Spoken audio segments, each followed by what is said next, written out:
हिमालय धरोहर की इस कड़ी में हम आपको हिमाचल प्रदेश की धौलाधार पर्वत श्रृंखला के आंचल में स्थित उस नगर के रहस्यों से परिचित करवाएंगे जिसका नाम है चंबा। इस रहस्यमय शहर की ऐतिहासिक, पुरातात्विक और सांस्कृतिक विशेषताओं के कारण विद्वानों ने इसे अचंभा भी कहा है। रावी और साल नदी के बीच स्थित चंबा शहर के बारे में एक लोकगीत में कहा है, चंबार के नदिया पार आओ लाल रंगीए। प्राकृतिक सौंदर्य से परिपूर्ण चंबा का चौगान शहर की शान है और केंद्रीय स्थान भी, कुंजों और चंचलों के अमर प्रेम का साक्षी भी। चंबा का प्रसिद्ध मंजर उत्सव भी चौगान में ही होता है और गद्दी लोग भी भीड़ों के साथ आते जाते यहाँ पर डेरा डालते हैं। आजकल शाम के समय यहाँ खिलाड़ी, डॉक्टर, वकील, साहित्यकार, बुजुर्ग और नौजवान सभी अपनी अपनी टोलियों में घूमते हैं। ब्रिटिश काल में ये मैदान क्रिकेट और पोलो खेलने में भी प्रयुक्त होता था। चंबा कब और कैसे आबाद हुआ, इस बारे में डिस्ट्रिक्ट गैजेटियर ऑफ चंबा में उल्लेख मिलता है कि 920 ईस्वी में भरमौर के राजा साहिल बर्मन ने अपनी प्रिय पुत्री चंपावती के अनुरोध पर अपनी राजधानी भरमौर से चंबा स्थानांतरित की थी। राजा ने उसी के नाम पर इस स्थान का नाम चंपा रखा, जो बाद में चंबा नाम से प्रचलित हुआ। यहाँ के चमेसरी मोहल्ले में चंपावती का मंदिर अभी भी विद्यमान है, जो उसी चंपावती के नाम से रखा गया है। ये भी कहा जाता है कि रोहित नाम के राजा का हरित नाम का पुत्र हुआ, उसकी पुत्री का नाम भी चंपा था।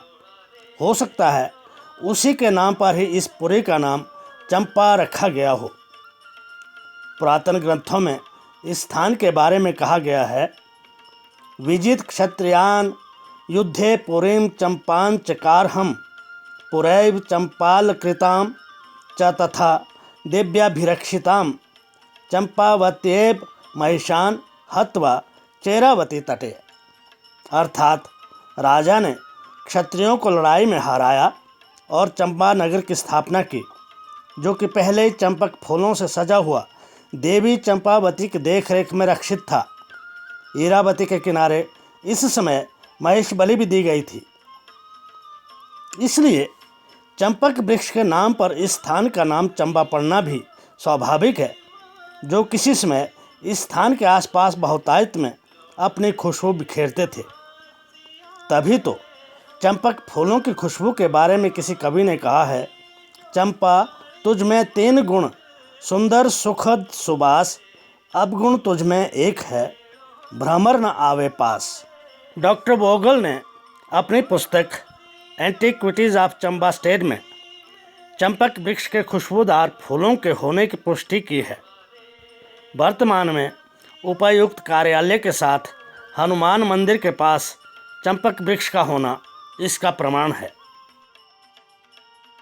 रावी नदी और साल नदी के मध्य अवस्थित चंबा व्यवस्थित ढंग से मोहल्लों में बंटा हुआ है, जिनका केंद्रीय स्थान चौगान मैदान है। साहिल बर्मन द्वारा बनवाए गए पैगोडा शैली के श्री लक्ष्मी नारायण मंदिर परिसर के आसपास का मोहल्ला हटनाला कहलाता है। यहाँ पर सुनार मूर्तिकार रहते हैं। इसके साथ ही जनसाली मोहल्ला है, जहाँ 1748 और 1764 में राजा उमेद सिंह द्वारा बनाया उमेद भवन तथा अखंड चंडी महल स्थित है। अखंड चंडी महल के साथ ही पुरोहितों का चौंतरा मोहल्ला है। साथ ही ज्योतिषियों और ब्राह्मणों का खरोड़ा मोहल्ला, सबसे ऊपर सुराड़ा मोहल्ला, जिसमें राजा उमेद सिंह द्वारा बनवाया गया रंग महल अपने समय का ऐतिहासिक स्मारक है। किसी समय ये राज परिवार की रिहाइश भी हुआ करती थी। पुराने महल से नीचे चमेसनी मोहल्ले में चंपावती का मंदिर है। बनगोटू मोहल्ले में राजा का निवास है। पुराने बस स्टैंड के पास सपनी मोहल्ला, लक्ष्मी नारायण मंदिर से नीचे अस्पताल के पास चरपट मोहल्ला, चंबा गेट के साथ चौगान मोहल्ला है। यहाँ पर हरिराय का मंदिर भी है। भूरी सिंह संग्रहालय के पीछे कश्मीरी मोहल्ला, उसके साथ साकड़ा मोहल्ला, चौगान के नीचे ढलान पर तत्वानी मोहल्ला, सर्किट हाउस से पुलिस बार्ग तक दड़ोग मोहल्ला, भूरी सिंह संग्रहालय और अस्पताल के नीचे साल नदी की ओर पक्का टाला मोहल्ला है। रावी नदी के साथ पुल के पास जुलाखड़ी मोहल्ला व पुल पार सुल्तानपुर है। अगर चंबा शहर का एक साथ अवलोकन करना हो तो शामधार से सोही माता के मंदिर और चौंडीधार पर चामुंडा देवी के मंदिर के पास जाएं। वहाँ से पूरा शहर दृष्टिगोचर होता है।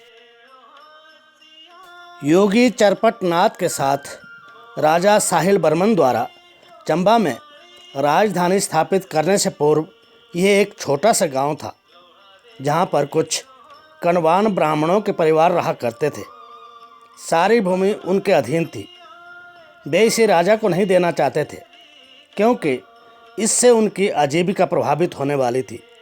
राजा ने उन्हें प्रस्ताव दिया कि नए नगर में प्रत्येक विवाह के समय विवाह करने वाले परिवार की ओर से उन्हें चंबा रियासत में प्रचलित तांबे के 8 पैसे, जिसे चकली कहा जाता था, दिए जाएंगे।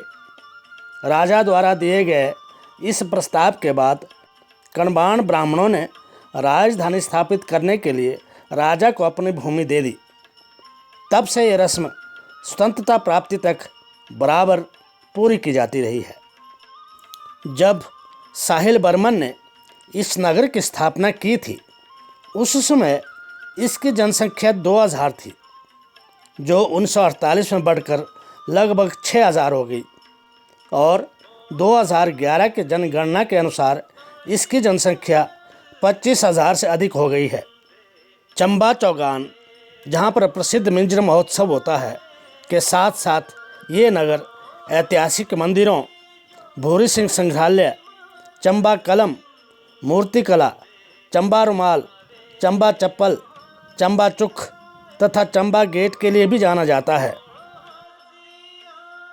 शिमला से 427 किलोमीटर, चंडीगढ़ से 326 किलोमीटर और पठानकोट से 122 किलोमीटर की दूरी पर स्थित रहस्यमयी चंबा नगर पहुंचने के लिए घंटों सफ़र करना पड़ता है।